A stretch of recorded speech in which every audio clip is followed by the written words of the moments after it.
ঢাকাই সিনেমার আলোচিত চিত্রনায়ক জায়েদ খান সিনেমায় নিয়মিত দেখা না গেলেও সোশ্যাল মিডিয়ায় নিয়মিতই আলোচনায় থাকেন জায়েদ খান। তাকে নিয়ে হাসাহাসি করে লোকের সংখ্যা কম নয়, তবে সব সমালোচনা আর হাসাহাসিকে তুড়ি মেরে নিজের তালে কাজ করে যাচ্ছেন জায়েদ খান। ঢাকাই সিনেমার এই নায়ককে যদিও বড় পর্দায় গত 5 বছরেও দেখা যায়নি, তবু তাকে ঘিরে চর্চা হরদম। সোশ্যাল মিডিয়া থেকে গণমাধ্যম সবখানে তারই চর্চা। ভাইরালের যুগে তিনি নিজেকে এমন অবস্থায় নিয়ে গেছেন যে দেশের প্রথম সারির নির্মাতার ছবির প্রচারণায় পর্যন্ত তাকে হায়ার করা হয়। সোশ্যাল মিডিয়ায় ভাইরাল এই অভিনেতা দেশের গণ্ডি পেরিয়ে দেশের বাইরেও প্রোগ্রাম করছেন নিয়মিতই। অস্ট্রেলিয়া, যুক্তরাজ্য ও যুক্তরাষ্ট্রের পর প্রথমবারের মতো কানাডা সফরে রয়েছেন এই নায়ক।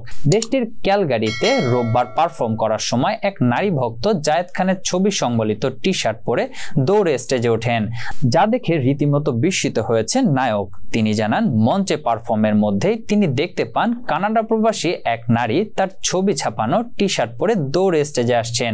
তিনি বলেন, 14 বছরের এক বাচ্চাও নিজের টাকা জমিয়ে আমার জন্য টি-শার্ট ও ব্যাগ উপহার এনেছে। আমি আসলে আপ্লুত এই ভালোবাসায়।